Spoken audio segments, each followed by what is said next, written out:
एक ट्रेन में अगर लोगों को एक अच्छी फैसिलिटी दे दे, लाइक एक रूम की तरह फैसिलिटी हो जहाँ पे गद्दे भी लगे हो, ब्लैंकेट भी हमारे पास हो और उसके साथ साथ वाटर बोतल भी हमें मिले जो एक 5 स्टार होटल में फैसिलिटी मिलती है, वो हम एक ट्रेन के अंदर अगर एक नॉर्मल टाइप का फैसिलिटी देते हैं, लाइक उसके कंपेयर में हम तो उतना तो नहीं, लेकिन हाँ उतने कम पैसे में 59 रुपीज में अगर इतने फैसिलिटी देते हैं तो वो एक 5 स्टार होटल का यात्रियों मजा ले सकते हैं। देखिए, जब तक आप जॉब के पीछे भागेंगे तो आपको जॉब तो मिलेगा, लेकिन आपको मेंटली डिस्टर्ब और प्रेशर आपका बना रहेगा। जॉब जो होता है ना, एक तरह का नशा होता है जिसमें लोग बंध जाते हैं और वो हर महीने सैलरी का इंतजार करते हैं। अगर सैलरी 10 दिन के लिए रुका तो उनकी जो प्लानिंग होती है वहां से चेंज हो जाती है।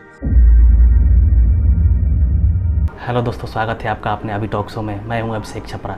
हम हर हफ्ते एक ऐसे ही शानदार इंस्पिरेशनल इंटरव्यू वीडियो लेकर हाजिर होते हैं जिनमें यूथ अपना खुद का स्टार्टअप किए रहते हैं। तो आप हमारे चैनल को जल्द से जल्द सब्सक्राइब कर दें ताकि आपको ऐसे ही शानदार इंटरव्यू वीडियो आपको जल्द से जल्द मिल सके। जब हम लोग कॉलेज में प्रवेश करते हैं तो हमारे कुछ सपने होते हैं, जैसे कि हमें गवर्नमेंट जॉब में जाना है, कंपनी के बहुत बड़ा पैकेज लेना है। लेकिन वहीं पर कुछ लोग ऐसे होते हैं जो कि अपने दम पर दुनिया को बदलने का हुनर रखते हैं। उन्हीं में से एक शख्स है सोनू कुमार गुप्ता जी, जो कि उन्होंने एक ऐसे पोर्टल का निर्माण किया है जिसमें यात्री लोग अपनी ट्रेन के टिकट के साथ साथ ही 59 रुपीज़ में ही वो लोग बहुत सारी सुविधाओं का लाभ ले सकते हैं। जैसे कि स्लीपर क्लास में हम लोग जाते हैं तो वहाँ पर ना कंबल मिलता है, ना कम चादर मिलता है, ना तकिया मिलता है।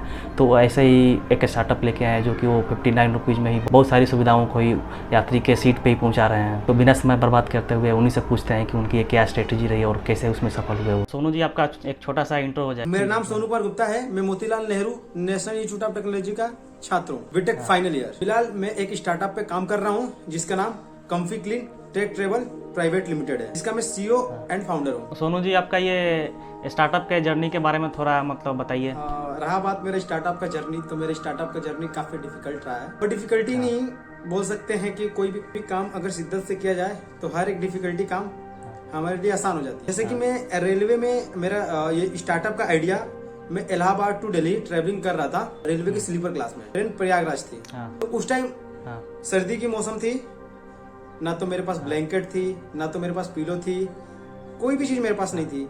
सिर्फ एक बैग था जिसको लेके मैं गया था कुछ काम के लिए, और बहुत ज्यादा ठंड था और ठंड लग रही थी। ये जो दिक्कत थी सिर्फ मेरे ही साथ नहीं थी, मेरे आसपास के सभी यात्रियों के साथ थी। कुछ लोग थे जो केयर करते हुए अपने लगेज को लेके आए थे, जो कि मुझे लगा कि लगेज लाना बहुत ही डिफिकल्टी होती है, क्योंकि हमारे पास सामान इतने ज्यादा होते हैं कि लगेज अगर लेके आए और लगेज को हम दें, हम लेकर आए और अपने साथ में उसको हैंडल करना बहुत मुश्किल हो जाती है। जैसे कि मैं कहीं हमारे घर वाले जा रहे थे, मम्मी पापा, तो ठंडी की मौसम थी, स्लीपर क्लास में ही उनका टिकट था, तो उनकी एक बैग लगेज की वजह से छूट गया। तो उस टाइम काफी डिफिकल्टी का सामना करना पड़ा हमें। और वही मुझे लगा कि अगर इस प्रॉब्लम पे अगर हम काम करते हैं तो यात्रियों के लिए काफी लाभदायक हो सकता है। तो मैं सोचा क्यों ना ब्लैंकेट पिलो ठंडी के दिन में इन लोगों को प्रोवाइड करें, और जो इतनी डिफिकल्टी सिचुएशन होती है इस डिफिकल्टी सिचुएशन को हम सॉल्व करें। जैसे कि डिफिकल्टी सिचुएशन क्या थी कि हमें ब्लैंकेट, बेडशीट, पिलो प्रोवाइड करनी थी।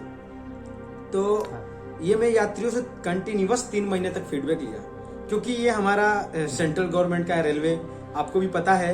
तो इसमें क्या होता है कि हर एक गवर्नमेंट बॉडी इसमें इंक्लूडेड होती हैं जिनसे हमें परमिशन लेना पड़ता है। लाइक कमर्शियल ऑफिसर हो गए हैं, डीआरएम सर हो गए हैं, चेयरमैन हो गए। तो काफी गवर्नमेंट बॉडी इसमें इंक्लूड होती है। बिना परमिशन के हम रेलवे सेक्टर में काम नहीं कर सकते हैं। तो परमिशन लेने में भी काफी डिफिकल्ट मुझे आया, डिफिकल्टी को सामना करना पड़ा। जैसे कि मैं बता रहा हूँ कि मेरे पास ये आइडिया आया तो मैं अपने प्रोफेसर को दिखाया, तो उन्होंने कहा कि ये बहुत ही डिफिकल्टी टास्क है और यहाँ पे इंडियन रेलवे आपको परमिशन देने से मुकर सकता है। ऐसा नहीं है कि इंडियन रेलवे आपको परमिशन दे ही दे।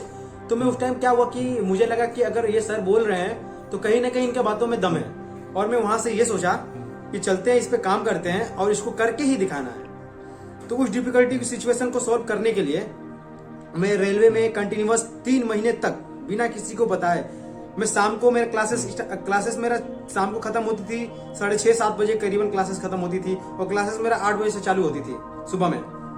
तो क्लासेस छुट्टी होने के बाद मैं क्या करता था, मैं और मेरा दोस्त एक अमरेंद्र त्रिपाठी थे, जो दोनों ने हमने इस स्टार्टअप को साथ स्टार्ट किया था।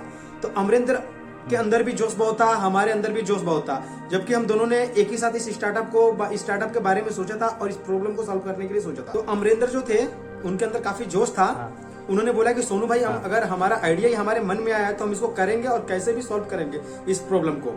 ये प्रॉब्लम हमें इतनी बड़ी प्रॉब्लम लगती थी, मतलब इतनी अच्छी स्टार्टअप लगती थी। जैसे कि क्या होता है कि अगर एक ट्रेन में अगर लोगों को एक अच्छी फैसिलिटी दे दे, लाइक एक रूम की तरह फैसिलिटी हो जहाँ पे गद्दे भी लगे हो, ब्लैंकेट भी हमारे पास हो और उसके साथ साथ वाटर बोतल भी हमें मिले जो एक 5 स्टार होटल में फैसिलिटी मिलती है, वो हम एक ट्रेन के अंदर अगर एक नॉर्मल टाइप का फैसिलिटी देते हैं, लाइक उसके कंपेयर में हम तो उतना तो नहीं, लेकिन हाँ उतने कम पैसे में 59 रुपीज में अगर इतने फैसिलिटी देते हैं तो वो एक 5 स्टार होटल का यात्रियों मजा ले सकते हैं। जैसे कि हमारा 59 में क्या क्या था, वाटर बोतल था, सैनिटाइजर था, पेपर बैग डस्टबिन था, टिश्यू पेपर था, ब्लैंकेट था, पिलो था, बेडशीट था, ये सब चीजें दे रहे थे। और ऊपर से जो हमारा ब्लैंकेट था वो ब्लैंकेट ऐसी ब्लैंकेट थी मिंक ब्लैंकेट, जो हम अपने जो मिंक ब्लैंकेट का एक्सपीरियंस हम घर पे लेते हैं और मिंक ब्लैंकेट काफी सॉफ्ट होती है। हमारा ये प्रोसीजर था कि हम इसको डेली धुलवाएंगे, डे बाई डे धुलवाएंगे, धुलवा के यात्रियों के पीछे हम लोग देंगे। लेकिन वो बात रहा यहाँ तक कि हम परमिशन कैसे लिए, हमारा जर्नी कितनी डिफिकल्ट रहा, ये हम बताना चाहते हैं हम आपको सर कि हमारी ये जर्नी स्टार्ट होती है बीटेक सेकेंड ईयर के अगस्त मंथ से। आइडिया आने के साथ साथ जैसे सेकेंड ईयर में आए तो सब लोग जहाँ जॉब के चक्कर में पड़ते हैं वहाँ हमने एक कंपनी खोलने की प्लानिंग की है। इतना ही नहीं, उस टाइम हमारे पास इतने पैसे नहीं थे कि हम कंपनी को रजिस्टर्ड करवाएं और कंपनी खोले। उस टाइम क्या किए थे सर, मतलब जर्नी तो काफी टफ रही। वहां पे हम अपने सीनियरों से 100 रुपीज कंट्रीब्यूट लिए। उस पैसे से हमने एक कंपनी को रजिस्टर्ड करवाया जो company Clean and Tech Travel Private Limited company है अभी। और हमारे सीनियरों का साथ और हमारे दोस्तों का साथ जो पैसे उन्होंने हमें दिया, उस पैसे से हमने स्टार्टअप स्टार्ट किया। साथ ही साथ वो पैसे हम लोग इकट्ठा करते थे 12 बजे रात के बाद, कि हॉस्टल लाइफ में तो आपको पता ही है कि हॉस्टल लाइफ में सब लोग चिल करके 4 या 5 बजे तक सब जगह होते हैं, सोने का टाइम भी 8 बजे होता है उनका, तो कुछ कह नहीं सकते।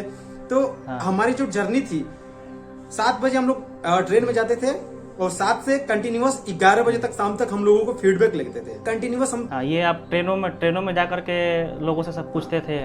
ट्रेनों में हम ये पूछते थे कि अगर आपको इस टाइप की फैसिलिटी मिलती है तो क्या आप फैसिलिटी को लेना चाहते हैं। तो हमारा फैसिलिटी जो लोगों का रिस्पॉन्स आया था, जो यात्रियों का रिस्पॉन्स आया था, काफी पॉजिटिव रिस्पॉन्स आया था हमारे लिए। उन्होंने बोला कि अगर ऐसी फैसिलिटी हमें मिलता है वो भी 59 रुपीज में, तो हम क्यों ना लेंगे। और ये जो लगेज हम लोग साथ में लेके आते हैं, ये लगेज हमारे लिए बहुत ही डिफिकल्ट होती है लाने में। अगर ये चीजें हमको ट्रेन में मिलेगा तो हम पक्का लेंगे। कुछ लोगों तो ये भी बोले थे कि अगर हम एक सिंपल सा बिस्किट खरीदते हैं तो 10 का मिल जाता है, वाटर बोतल खरीदते हैं तो 20 का मिल जाता है। उन्होंने कंपेयर करके दिखाया तो वो सामान जो जितने हम लोग दे रहे थे वो 50 रुपीज का हो गए थे और बाकी 9 रुपीज में ब्लैंकेट, पिलो, सैनिटाइजर ये सब मिल रहे थे। तो उनको लगा कि हाँ हम लोग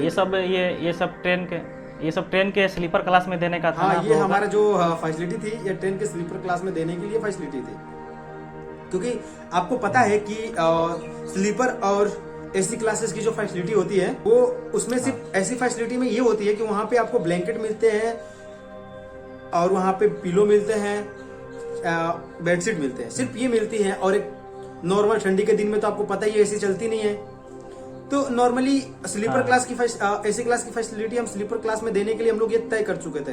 कहीं ज्यादा उनसे ज्यादा फैसिलिटी हम देने के लिए तय कर चुके थे। साथ साथ सैनिटाइजर दे रहे थे, उसके बाद हैंडी डस्टबिन भी हम साथ में दे रहे थे और उसके बाद हम हैंड टॉवल भी दे रहे थे साथ में। तो इतनी चीजें हम लोग दे रहे थे। और एक यात्री ने हमें ये बोला था कि अगर ये फैसिलिटी हमें मिलता है तो हम लेंगे, और लेने के साथ साथ अगर ये फैसिलिटी 100 रुपीज का भी होता तो हम लोग जरूर लेते, क्योंकि जो डिफिकल्टी होती है, जो प्रॉब्लम होती है, ये एक रियल प्रॉब्लम था हमारा। जैसे कि आपने ओला का सुना होगा, ओला ने एक अच्छी फैसिलिटी दिया लोगों को, काफी टाइम को बचाते हुए, टाइम को सोचते हुए लोगों का टाइम बचाता है। क्योंकि हम लोग रूम से जो बाहर निकलते हैं तो तुरंत ओला आके खड़ा होता है, तो वो हम लोग उसी टाइप की फैसिलिटी देने वाले थे। और डेफिनेटली ये कोविड-19 नहीं आई होती हमारे लिए, तो ये हम पूरे इंडिया में आज तक एक्सपेंड कर दिए होते हैं स्टार्टअप को। आज इंडिया के एक लोग हमारे स्टार्टअप के बारे में जानते हैं। तो सोनू जी, आपसे हम ये जानना चाहेंगे कि आपने ये 59 रुपीज में इतना सारा कुछ दे रहे थे, तो इसमें प्रॉफिट आपको कैसे मिलेगा? इसमें रहा बात प्रॉफिट की, तो प्रॉफिट हमें मिल रहा था और प्रॉफिट हमें इतना मिल रहा था कि जिसमें हमारा भी बच जाता था कुछ। अगर हम स्टार्ट किए तो कहीं ना कहीं हमें मार्जिन दिखा होगा, तभी जाके उस प्रॉब्लम पे हमने सॉल्व करने के लिए स्टार्टअप को स्टार्ट किया।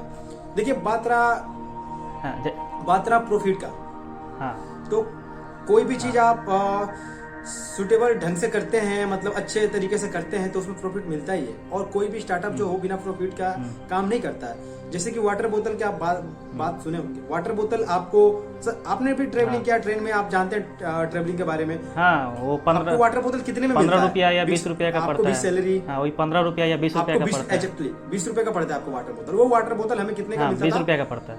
9 रुपीज का वाटर बोतल मिलता था, वो भी एक्वा फाइन सैलरी का मिलता था। ठीक है जी। वही पैसे वहीं से पैसे इकट्ठे, मतलब जैसे उसका 10 रुपए मार्जिन बच गया हमारा। जैसे आप सुने होंगे टिश्यू पेपर आपको 50 पैसे में 4 टिश्यू पेपर 2 टिश्यू पेपर मिल जाते हैं। तो देखा जाए तो मार्जिन तो था ही हमारे स्टार्टअप में। और जैसे कि आपने बोला कि पिलो भी आप ले लेते हैं, कंबल भी खरीद लेते हैं और चादर भी ले लेते हैं, तो इतना सारा कुछ कैसे ले लेते हैं? देखिए, जैसे हमारा ब्लैंकेट हो गया, ये ब्लैंकेट हमारा वन टाइम इन्वेस्टमेंट था सर जी।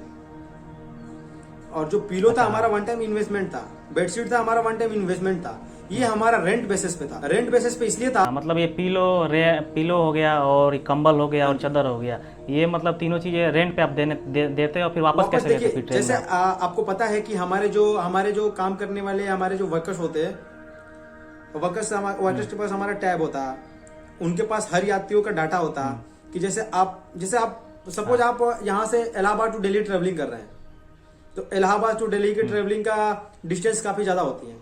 तो हमारा स्टार्टअप के साथ साथ ये भी हमारा टर्म एंड कंडीशन था यात्रियों के साथ कि एक स्टेशन पहले या 30 मिनट पहले आपको उतरने से पहले आपके यहाँ से हमारा ब्लैंकेट बेडशीट ये इकट्ठा कर लिया जाए। तो उससे क्या होता था कि जैसे आप दिल्ली में उतरने वाले हैं तो आपका जो सामान है गाजियाबाद में ले लिया जाता था। इससे क्या होता था, हमारा सामान भी बच जाता था। और यात्रियों को उतरते टाइम ये नहीं है कि ये सामान है कहाँ पे रखे, जल्दबाजी में कहाँ रख के यात्रियों कुछ ना कुछ इधर उधर छूट जाता है या फिर कुछ लेके चले जाते हैं, मतलब ऐसी दिक्कत होती है एक पैसेंजर के साथ। तो इसीलिए इसी सब को देखते हुए हमने इस स्टार्टअप को करने के लिए हमने तय किया और यात्रियों तक हमने सामान भी खरीद के रख लिया। हर एक ब्लैंकेट, बेडशीट, वाटर बोतल, सैनिटाइजर, हर एक चीज खरीद के रख लिया।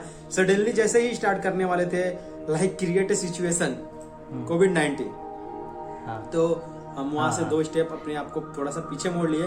और ये सुविधा जैसे ही कोविड-19 खत्म होती है, ये सुविधा फिर से रेलवे में हमारा स्टार्ट होगा, क्योंकि ये बोलते हैं ना, एक ड्रीम होता है हमारा। इसमें सिर्फ पैसे ही कमाने का वो नहीं था, हमारा ये था कि एक इंडिया को, पैसेंजरों को ऐसा एक रेलवे को डेवलप बनाया जाए जहाँ पे यात्रियों को कोई भी चीज की डिफिकल्टी फेस ना करना, एक अच्छी सुविधा के साथ वो तो कभी आपने भी आप कभी एग्जाम देने गए होंगे ट्रेन से, आपको पता है कि एग्जाम के टाइम आप ट्रेन में जाते हैं तो आपको सोने का बहुत मन करता है, लेकिन आप फ्लाइट की वजह से आप सो नहीं पाते हैं। हाँ। तो इसलिए हम सब कुछ देखते हुए भी हमने ये फैसला लिया था कि अगर आपको बेडशीट दिया जाए, अगर वो ओढ़ लेते हैं तो आपको उतना तो नहीं, मतलब नींद तो आ ही जाएगा। अब थोड़ा आपकी कंपनी के बारे में जानना चाहेंगे कि जैसे इसमें आप टेक्निकल स्टाफ को हायर करेंगे या मतलब कुछ और लोगों को हायर करेंगे, जैसे ऑफिस कहाँ बनाएंगे और इन तमाम तरह की सुविधाओं को ट्रेन में यात्री की सीट तक कैसे पहुँचाएंगे आप? जैसे आपने बोला कि जो हम नंबर ऑफ एम्प्लॉय रखेंगे वो टेक्निकल रखेंगे या नॉन टेक्निकल। देखिए, हर एक कंपनी में टेक्निकल और नॉन टेक्निकल एम्प्लॉय की काफी जरूरी होती है। जैसे मेरा एम्प्लॉय है, ये जैसे हम अपने रेलवे की स्टार्टअप स्टार्ट कर रहे हैं, इसमें mobile of applications, data entry, तमाम तरीके के काम हमारे कंपनी में होगी। तो एक तरह से इसमें टेक्निकल लोगों को भी जरूरत है, नॉन टेक्निकल लोगों को भी जरूरत है। अगर हम बेडशीट और वाटर बोतल प्रोवाइड करेंगे तो वो नॉन टेक्निकल ही प्रोवाइड करेगा। जैसे डाटा का कोई काम करना है, एक इंजीनियर ही प्रोवाइड करेगा, एक टेक्निकल ही प्रोवाइड करेगा। तो हमारे इस कंपनी में टेक्निकल लोगों को भी जरूरत है, नॉन टेक्निकल लोगों को भी जरूरत है। और जैसे ऑफिस की बात रहा, ऑफिस कहाँ हम बनाएंगे, तो ऑफिस डेफिनेटली हमारा जहाँ पे मेन ऑफ स्टॉपेज स्टेशन होगा वहां पे हमारा ऑफिस बनेगा। और जो नॉर्मल ऑफिस बनेगा हर स्टेशन के बाहर ही बनेगा, क्योंकि कुछ लोग होते हैं जैसे इलाहाबाद से दिल्ली जाते हैं तो कुछ लोग कानपुर उतरना चाहते हैं, कुछ लोग अलीगढ़ उतरना चाहते हैं, तो यहाँ पर भी हमारा ऑफिस होगा। तो रेलवे में बहुत सारे अवैध वेंडर्स होते हैं जो पानी, बिस्किट, खान पान की चीज़ें बेचते हैं, वो लोग तो इलीगल रूप से बेचते हैं, उनको लीगलाइज कैसे करेंगे आप? देखिए, लीगलाइज करने का बात हुआ तो आप एक छोटी सी भी कंपनी में जो काम करते हैं उनके लिए multinational company, like a multinational company, तो उसमें क्या होता है कि बिना पासपोर्ट या बिना पुलिस वेरिफिकेशन के लोगों को कंपनी में नहीं रखा जाता है। तो हमारा भी रेलवे आप एक गवर्नमेंट बॉडी है, सेंट्रल गवर्नमेंट है, अगर उसमें हम काम कर रहे हैं, भले ही हमारी कंपनी प्राइवेट लिमिटेड हो, लेकिन जो हमारे साथ काम करेंगे उनकी पुलिस वेरिफिकेशन होना काफी जरूरी है कि कोई उन पे क्राइम की रिपोर्ट ना हो, कोई दिक्कत ना हो कि आने वाले टाइम में अगर ट्रेन में कुछ लोगों की चोरी हो जाती है तो वो ये ना कह सके कि इन्होंने चोरी किया है। क्योंकि अगर उनके ऊपर क्राइम की चीजें रहती है तो हमें मानना पड़ता है कि हाँ ऐसी चीजें हैं। तो हमें प्रॉपर वे में पुलिस वेरिफिकेशन करवाना पड़ेगा हर एक एम्प्लॉय को, और उनको एम्प्लॉय को रखेंगे अपनी कंपनी में जब तक प्रॉपर उनकी वेरिफिकेशन ना हो जाए, पुलिस वेरिफिकेशन ना हो जाए।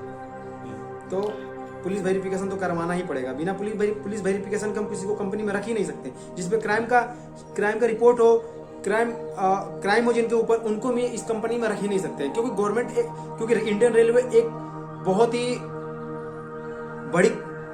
बड़ी गवर्नमेंट बॉडी है। ठीक है सोनू जी, अब आगे बढ़ते हैं। इसमें जैसे कि इसमें रेलवे आपको किस प्रकार से सहयोग करेगा? क्या IRCTC से बात हो गई है कि इन सुविधाओं को टिकट के साथ बुक किया जाए?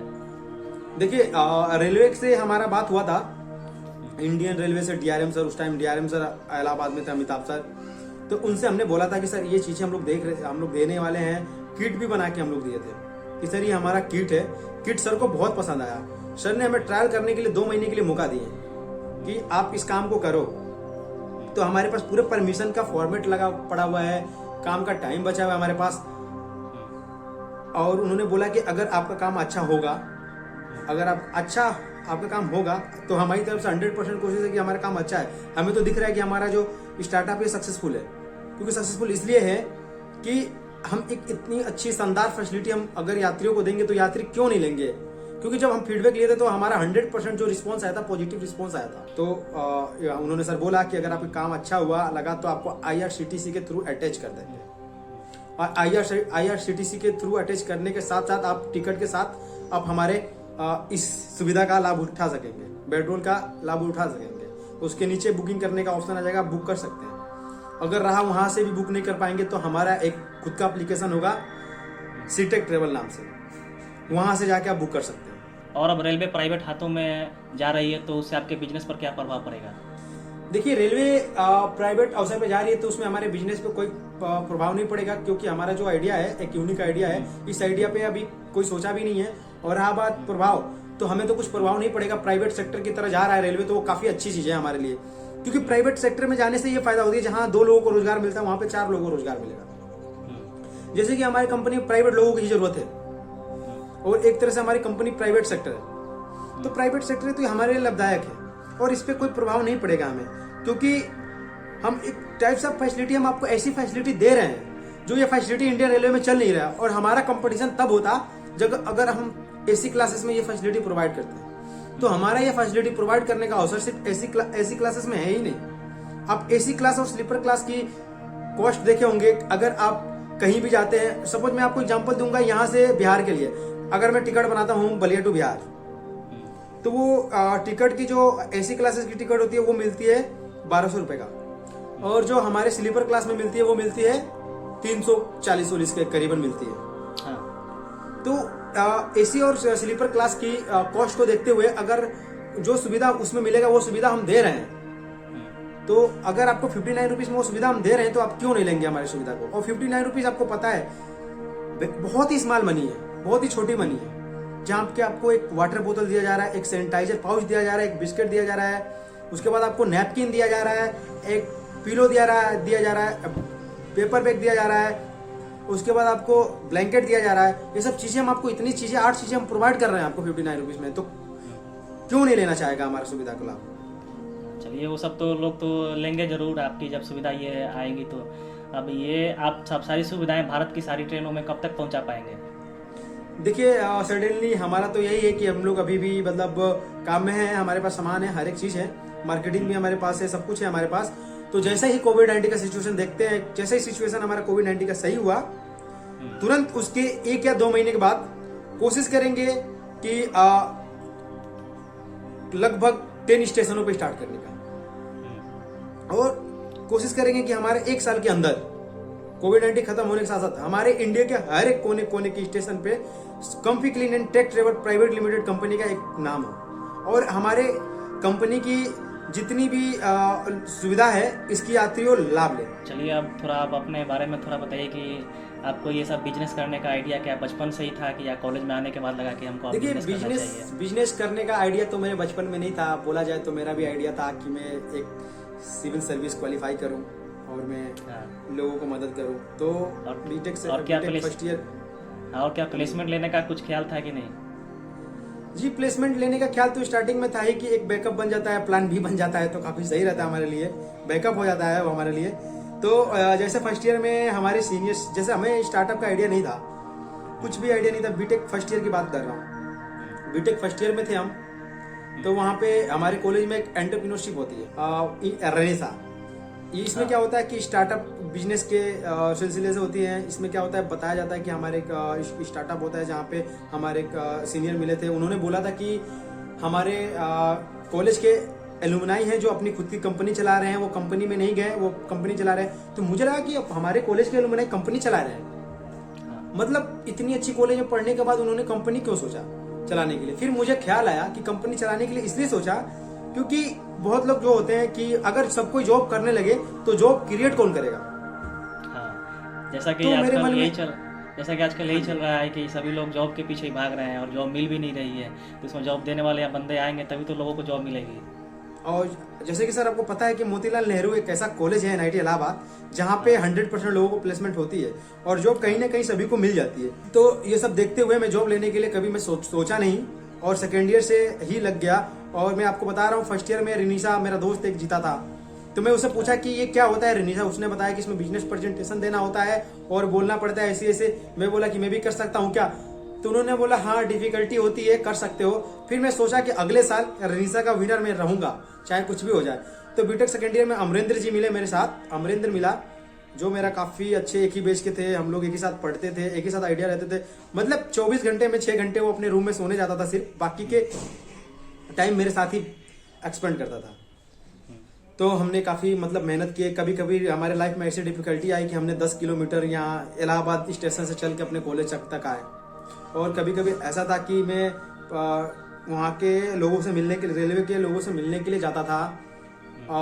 वहाँ पे जाने के बाद क्या होता था कि मैं एक हफ्ते तक बाहर चेयर पे बैठा होता था, सोचता था कि कोई भी मुझे ऑफिसर मिल जाए, मैं उनको ये आइडिया बताऊं और वो हमारे आइडिया को सुने। और थोड़ा सा मतलब ऐसा नहीं हुआ, अचानक से मतलब एक सर हमको मिल गए रेलवे के, जिन्होंने हमें काफी उन्होंने आइडिया बताया। DRM सर से मिलाया और DRM सर को हम ये बोले, उन सर को मैं अभी भी बहुत थैंक्स बोलता हूँ कि उन्होंने हमको DRM सर से मिलवाया और इसके बारे में हमको नॉलेज दिए कि कैसे काम को कर सकते हैं। और उन्होंने हमें काफी हमारे अंदर पॉजिटिव थिंकिंग भरा, जिससे कि हमारे अंदर और भी जुनून बिल्डअप हुआ और मुझे लगा कि हाँ इस काम को कर सकते हैं। क्योंकि देखिए कोई भी काम डिफिकल्ट नहीं होता है, अगर कोई भी काम को हम करें तो उसको डिफिकल्टी को हम आसान बना सकते हैं। तो सोनू जी, ये आपने इस स्टार्टअप को सेकेंड ईयर में ही शुरू किया था, तो उसे अपनी पढ़ाई के साथ साथ समय को भी कैसे मैनेज करते थे आप? जी, वो तो बहुत डिफिकल्टी बात है कि पढ़ाई के साथ साथ स्टार्टअप को हैंडल करना बहुत ही मुश्किल होती है। थोड़ा आप बता दीजिए ताकि जो लोग भी कॉलेज में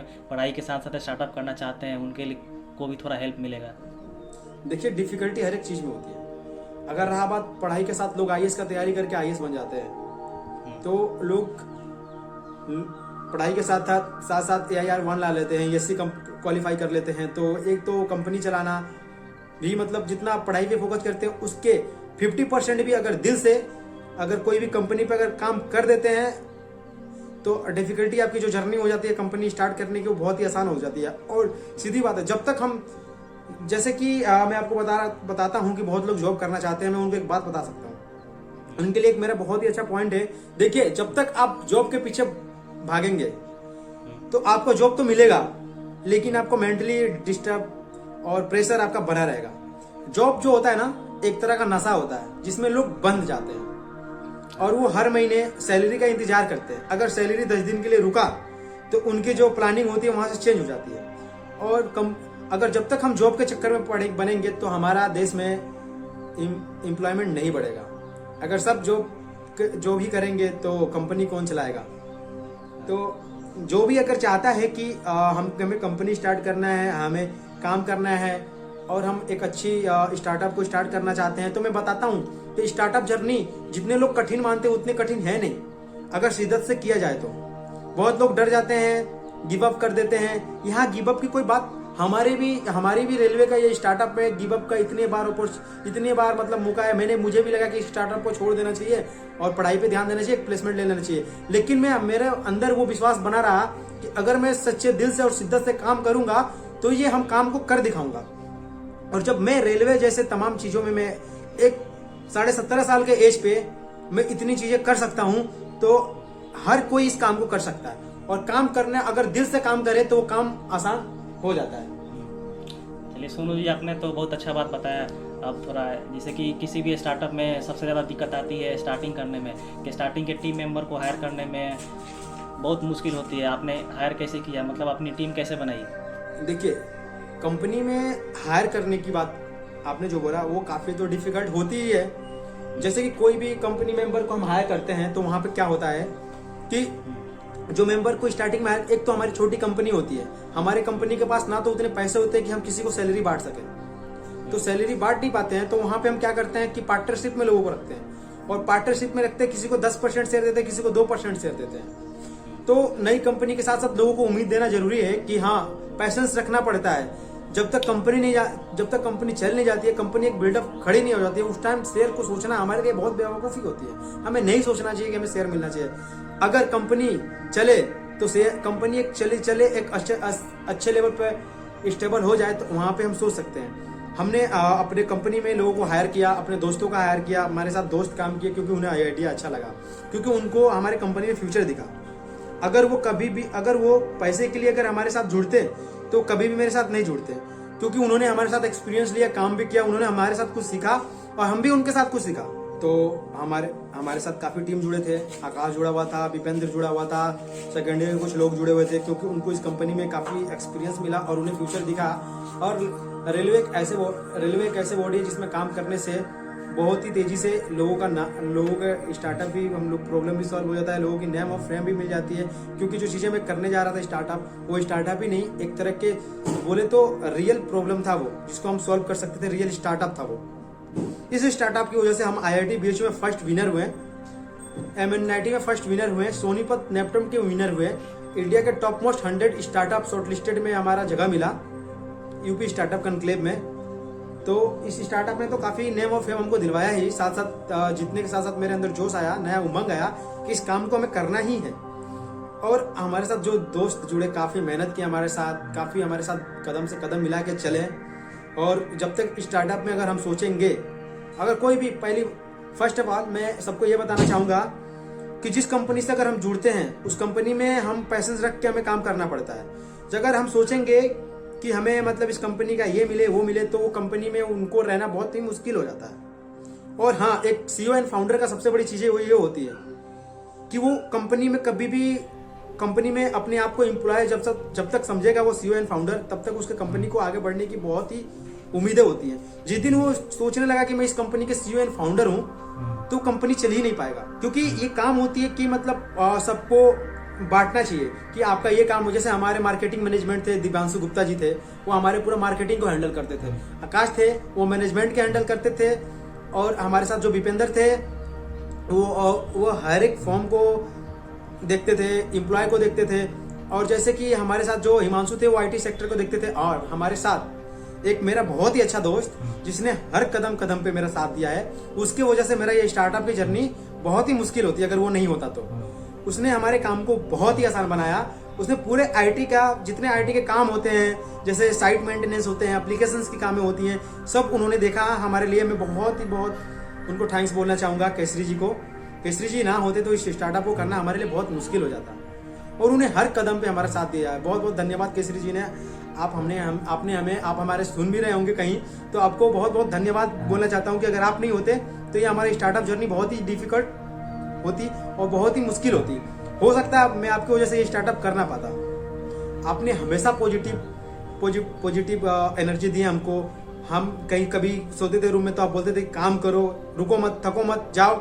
और मैं उनसे बात करता था कि मेरा प्लेसमेंट की बात करते, वो कहते थे कि आप प्लेसमेंट के बारे में मत सोचो, आप एक कंपनी चला रहे हो, वहाँ पे हमारे जैसे बहुत ही एम्प्लॉय वहाँ पे काम करेंगे। तो अगर आप एम्प्लॉयमेंट के बारे में सोचेंगे तो आप एक कंपनी के CEO एंड फाउंडर नहीं बन पाएंगे। तो जैसे कि आपने बताया कि आपकी ये स्टार्टअप जो है कोरोना महामारी की वजह से थोड़ा डिले हो गया है, तो मतलब अभी आप कितने प्रोजेक्ट पे काम कर रहे हैं? जी जैसे कि हमारा वो स्टार्टअप स्टार्ट हुआ था तो कोविड-19 आ गया था, तो हमने सोचा था कि होम डिलीवरी सर्विसेज स्टार्ट करें, क्योंकि हमारे पास मतलब मैं घर पे बैठा रहता था, तो मतलब मुझे देखिए फर्स्ट ऑफ ऑल मैं आपको बताऊंगा कि मुझे घर पे बैठना बिल्कुल अच्छा नहीं लगता है। कुछ ना कुछ काम करना, बहुत काम करने में मुझे मजा आता है और मैं खाली टाइम को यूटिलाइज करना चाहता हूँ। और यूटिलाइज इसलिए करना चाहता हूँ कि अगर हमारे पास कोई काम करने का एक्सपीरियंस ना हो तो हम खाली बैठ ही नहीं सकते। तो इसलिए हमने सोचा कि दूसरे प्रोजेक्ट पे काम करते हैं। हमने गेट ऑल इंडिया स्टार्ट किया, जो हमारे कॉलेज से थोड़ा भी उसका कोई मतलब नहीं था, तो हमने गेट ऑल इंडिया पे स्टार्ट किया। वहाँ पे हमने उस कंपनी को स्टार्ट भी किया और लोगों को सर्विस भी प्रोवाइड किया। और मैं आज शाम को गेट ऑल इंडिया स्टार्ट करने के लिए लखनऊ में निकल भी रहा हूँ। चलिए Sonu ji, get all India के बारे में हम कभी फिर किसी और वीडियो में डिस्कशन करेंगे। जी बिल्कुल। फिलहाल इस वीडियो में इतना ही। तो थैंक यू सोनू जी, आपने अपना बहुत ही कीमती समय हमें दिया। इसके लिए बहुत बहुत धन्यवाद सर, जो आपने इतनी कीमती गोल्डन टाइम देकर हमारे इस इंटरव्यू को लिया और हमारी स्टार्टअप की जर्नी सबको बताया। कि आई थिंक मेरे को लगता है कि स्टार्टअप जर्नी सभी को पसंद आएगा। और ये हमारी स्टार्टअप जर्नी बहुत ही डिफिकल्ट रहा। बोलते हैं ना कि जहाँ पे लोग प्लेसमेंट के चक्कर में पड़ते हैं, वहाँ पे लोग एक कंपनी स्टार्ट करते हैं तो वो बहुत ही मुश्किल हो जाती है। पढ़ाई प्लस कंपनी स्टार्ट करना बहुत ही मुश्किल हो जाती है। तो थैंक यू अभिषेक सर जी कि आपने इस हमें गोल्डन टाइम को देते हुए हमारे इंटरव्यू लिया। Thank you so much. हमारे और भी व्यूअर जो भी स्टार्टअप करना चाहते हैं उनको भी थोड़ा सा कुछ भी मतलब हेल्प मिला होगा तो इस वीडियो को लाइक करिए, शेयर करिए, सब्सक्राइब करिए। फिर मिलते हैं किसी और वीडियो में।